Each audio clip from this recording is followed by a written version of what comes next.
Magandang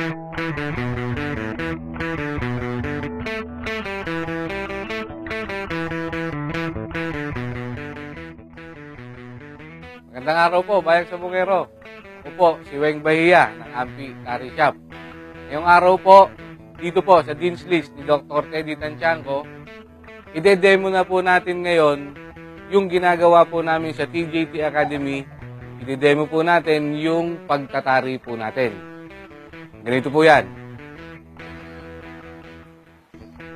So ito po, ang gagamitin natin ngayon sa pagtatari natin, isa po sa mga design na ginagawa po namin dito sa Ampi Tari Shop. Ito po yung tinatawag na diamond back design. Iba-ibang klaseng bakal po, pero kadalasan po na hinahanap dito sa amin, ganitong design. Unang-una po na ginagamit natin sa pagtatari, ito pong ating sapin. Ito po yung ilalagay natin sa binti ng ating manok. Ang sapin po natin, lalagyan po natin ng bilang para mas madali ninyong makuha, masundan. Dito po sa ibabaw ng tahid, nilalagyan po natin yan ng 3 beses or 3 ikot. Pagdating naman po sa baba, kung ilan po ang nilagay natin sa itaas, yun din po ang ilalagay natin sa baba. Lalagyan din po natin siya ng 3 ikot. Pagkatapos po niyan, ilalagay naman po natin yung ating leather boots. Siguraduhin lang ninyo, ang leather boots ninyo ay pantay. Hihimasin nyo yan para makasigurado kayo na nakadikit. Tapos po, lalagyan nyo ulit yan ng 2 ikot sa ibaba. Sa ibaba po ng tahid. 2 po ulit sa itaas.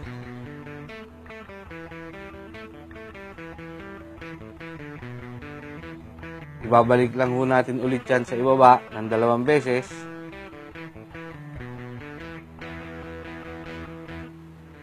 Sa itaas po ulit.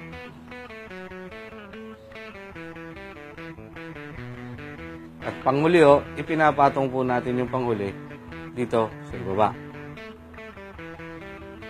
Hinihimas po natin yan para mawala yung hangin nung sapin sa pagkakapatong-patong nila. Siguraduhin lang ho natin na ang ating sapin, kung titingnan natin patagilid, palagi pong pantay. Ang matitira po dito sa ating sapin ay 3 to 4 inches na lang ho. Ito naman po yung ibabalot natin sa ating paunan. Ito naman po yung mga paunan na ginagamit po natin. May iba't ibang klaseng taba po ito. Kung ano po ang kinakailangan natin, kung mataba ba siya or payat, conforme po yan sa magiging forma ng paanong manok natin. Kapag po kasi ang paa ng manok natin pasok, kinakailangan natin gumamit ng matabang paunan. Kapag naman po tihaya, yung paa ng manok natin, ang kakailanganin ninyo is yung mas payat na paunan. So ito po, regular ang kanyang paa, hindi po siya pike, hindi siya sakang. Regular na taba lang din po ng paunan ang ikakabit natin. Pagkabit po niyan, binibilot lang po natin yan. Siguraduhin nyo lang na matakpan ninyo ng sapin yung buong paunan.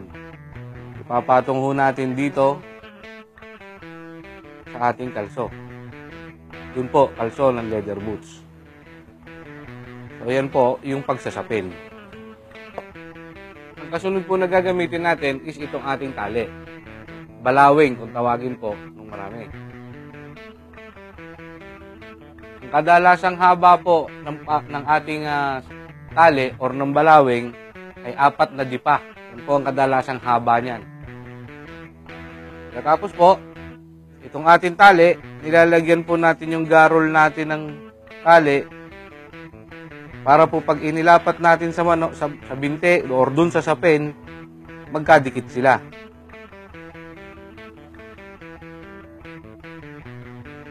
Ito na po ngayon yung ididikit natin doon sa sapin natin. Ilalapat po natin ngayon yung ating tari doon na po sa ating sapin. Siguraduhin lang ninyo Yung inyong tinidor, itong kaliwa pong tinidor, nakagitna po yan dito sa binti. Ito naman pong kanang tinidor, nakagitna dun sa inyong paunan.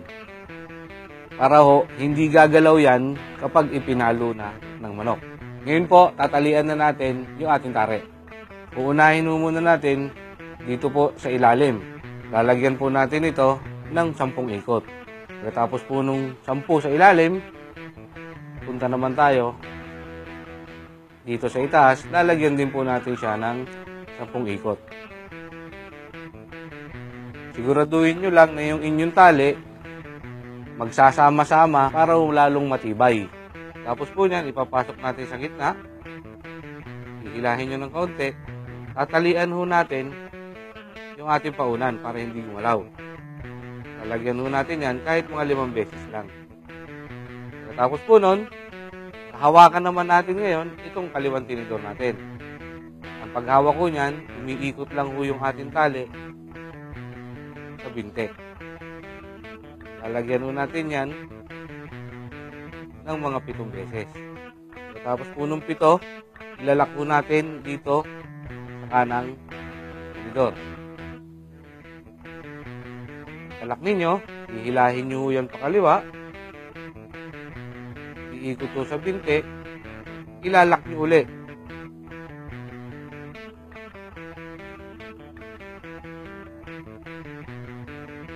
Hilahin nyo para matibay. Gagawin nyo yan ng 7 beses din.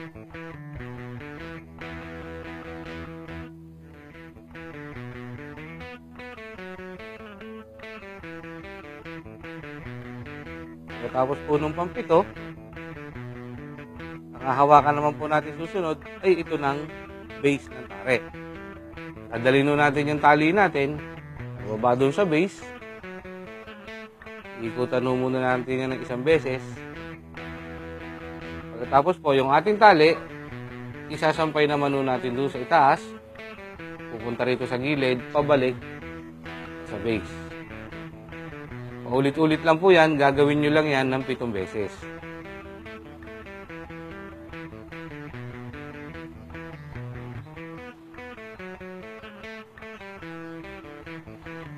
Pag nakapito na po kayo, ilalak nyo naman yung inyong tali dito sa kabila. At yung natitirang tali po natin, uubusin na lang po natin yan. Siya yung magiging holder doon sa lahat ng lock na ginawa natin. Una po, sa ilalim, kung lalagyan natin ng bilang, pwede rin po, lagyan po natin ng mga 10 bilang ulit. 10 ikot. Tapos po nung 10 sa ibaba, doon naman po tayo sa itaas, 10 din.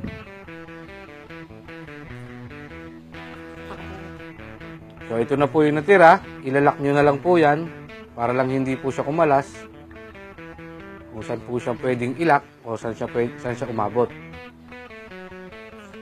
Kung natitira, ididikit nyo na lang siya.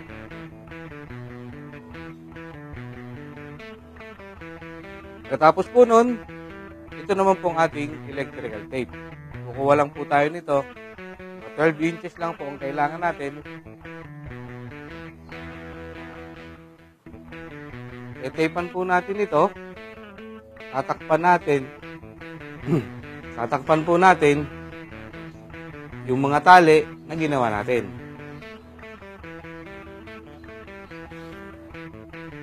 Pagkatapos po ng ating tape, siyempre po lalagyan na natin ng ating bayna.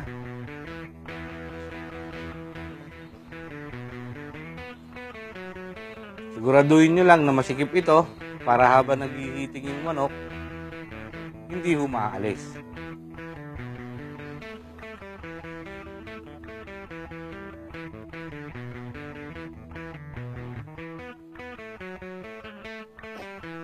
Ayan lang po yung basic ng pagtatari. Sa pag-aasinta naman po ng tari natin, ang inaasinta po natin ay yung dulo lang po ng tari. Siguraduhin nyo lang yung dulo ng inyong tari, nakasentro po doon sa butas ng puwet. Kapag angatunin nyo ng binti ng manok, siguraduhin nyo lang ang dulo ng tari, nakasentro po doon sa butas ng puwet. Muli po, ako po si Weng Bahia ng Ampitari Shop. Sa lahat po ng mga gustong matutong magtare, enroll po kayo sa TJT Tracking Academy. At kung may mga katanungan po kayo ukol sa mga tare or sa pagtatare, pwede nyo po kaming tawagan sa Ampitari Shop sa mga number na nakikita ninyo sa inyong screen. Ako po si Weng Bahia ng Ampitari Shop na nagsasabing wala pong magaling na manok sa mapurol na tare.